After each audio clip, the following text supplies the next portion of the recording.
starting with Hawaii on to Eastern Washington, Illinois, and Georgia State, where I think these guys have improved in different areas for each guy. So definitely as you move forward, here we are going into our 5th game, Pac-12 conference, which is, brings a total different mindset for some reason, but definitely working to go out there on Saturday and get better as a group. You have Levon, and of course you have Washington up at the top. But losing Jesse Callier in the rotation, what does that do? What skill set did he have that was special? Just like everybody knows, Jesse's been around a long time. He's played a lot of football, so some of his veteran football savvy is what you miss, out there on the field. A guy who just gets different things just because he's played so much. Jesse's one of those guys that goes hard all the time. Definitely brought great energy to practice and to the group in the room. We definitely are missing that with him being out, but I know these guys are ready to pick up the flag and keep working. Yards and third down conversions are so tough on this Stanford group. What do they do that's different than somebody else? Is it just desire, want to, smarts, all of the above? Stanford is a great team, and everybody knows that. These guys are very physical and big up front. When it comes to their linebackers, they're downhill guys.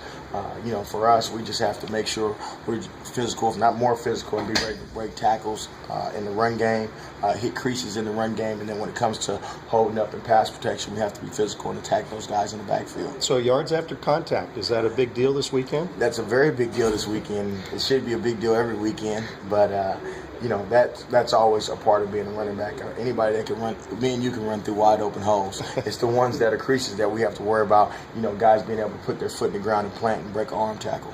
How are your backs doing catching the football out of the backfield, the swing things and that sort of thing? We've got the ball. I would have to guess how many times we got the ball out the backfield in a game at this point. But I think overall the guys are doing decent catching the ball out the backfield. It's one of those things you don't get the ball as much as a receiver, so you can't get super excited and get big-eyed when it starts coming to you, because that's when you drop it. But we do our best to put these guys in those sort of situations when we're at practice, so it's not a big deal when it does happen in the game. When you look back on the Georgia State game, obviously it was kind of one of those tale of two halves kind of deals. Mm-hmm. What do you think was kind of working against you in the first half, and what changed for the second? To say exactly what was working against us, I don't know. I don't know if I have a definite answer for that. I do know what happens sometimes when you get in situations like that. Guys start overthinking things and trying to overcompensate instead of going out there and doing their job. I think when we came out in the second half, guys were more focused on, okay, relax, calm down. Everything we ran these plays as spring ball. So it was nothing new that we did, but I think guys were kind of getting antsy because we were so used to at that point coming out and being on fire, and that didn't happen. You just want to make sure if you get in those situations, or really those tough, sledge games like we're going to have on Saturday, that guys go back to the details, go back to their day one rules, and get ready to play football.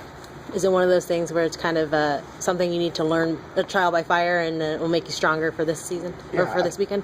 Every weekend we come back and we have film to watch, because there's always something to learn from. And, that week, last week was a big week for us to learn from, okay? We have to stay on path, stay on course when our back gets against the wall and things get rough. And eventually, if you stick to that and not try to do something different, you'll be okay. But, week by week, our thing is constant improvement and really working to get better each week. Keith, sorry, but with Jesse, it means